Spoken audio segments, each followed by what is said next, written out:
Now, today's date is 420. People that smoke pot always use the numbers 420 when they want to get high. You want to know why?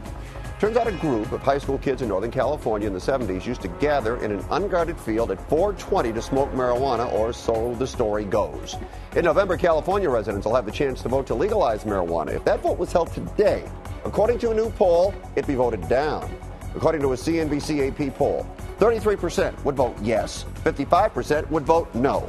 Young people more likely to vote yes, older people, women, and Republicans more likely to vote no. Those in favor cite the financial benefits to the state and argue it's not as dangerous and addictive as tobacco or alcohol. Those opposed think there will be more marijuana-related crimes and rising teenage use. Does it surprise you that more people would vote no than yes at this time, Ron?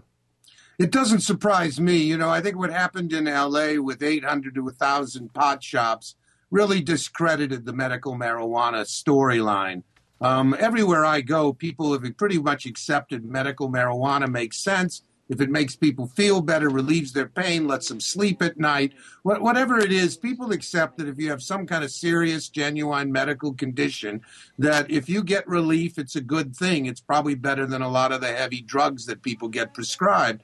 But I think it damaged the credibility and exposed the real problem with legalization, which is, what is the system of control? Does anybody grow? Does anybody smoke? How do you distribute it? How do you keep criminals out of it? And I think that's where its fatal flaw is at, and that they have a very hard time making the case about how getting rid of prohibition isn't going to lead to just widespread abuse and uncontrolled use in a way that reaches children too easily, that get people overusing it so that it's not just a controlled substance. And I think that's where alcohol is controlled, tobacco has controls, and I don't think anybody's really outlined a way of marijuana control. Deborah, you're in favor of this, aren't you?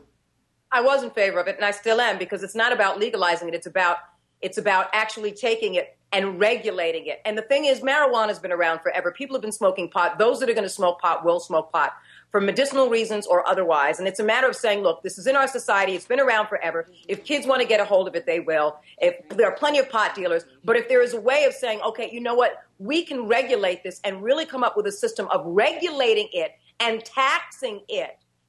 For the bottom line is, yes, there are things that are going to go through the crack. You know, bottom line is, there are always going to be aspects of the way this thing is regulated that are always going to go through the cracks. But are there a possibility of bringing revenue to the state of California or the United States? And is it a way of keeping Mexican drug dealers to a certain extent at bay who are bringing it into the country by the tons? Well, our voters here in the state of California will have an opportunity to make that decision in November.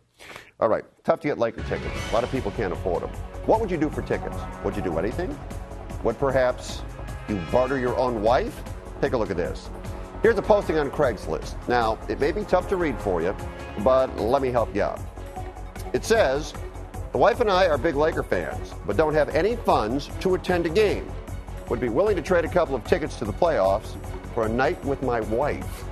She's 5 feet, 120 pounds, Latina. Have pictures. Please be real and willing to donate the tickets. Thanks. By the way, that is real. Now, I don't know if it violates any laws, but I know I would never do that with my wife, offer her as barter for tickets. Do you think anybody would respond to an ad like that, Deborah?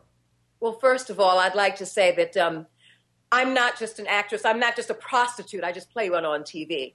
But the bottom line is this. I'll give you an answer, Fred, and anything else you want from me tonight. I'm just saying, I can give you an answer, and I can answer a lot of questions for you. Any carnal knowledge, information that want to be shared between the two of us. I'm just saying that if I want to do something like that, is it illegal? Well, I don't know. How much illegal can you handle in one night? God, Ron, what But the bottom line is this. There's no stopping this line woman. I'm telling you, Fred. It does cross a moral border, and it does cross an illegal border, because even though it's not prostitution, it is definitely. Why is it the guy's fault? The woman wants to participate in this stupid thing. Absolutely. They say Both she's a Lakers fan too, and she's the one who gets to have fun, I guess. They're basically aiding and abetting. They're basically aiding and abetting each other's stupidity. But the bottom line is, stupid or not, it borders on illegal. It absolutely does. Do you think it's Well, what do you think of the prostitution? person who might take him up on it? Yeah, who are you going to arrest? You know what? Stupid is as stupid does. So if that's what, if you're stupid enough to actually do that, and someone wants to give you those tickets, then you get what you deserve. It's basically self-abuse as far as I'm concerned. Free enterprise. That's all. Yeah. Nothing's for free, Ron. All right. Okay. Ron and Deborah, good job. I'll talk to you next week. Nice. Okay. All right. All right.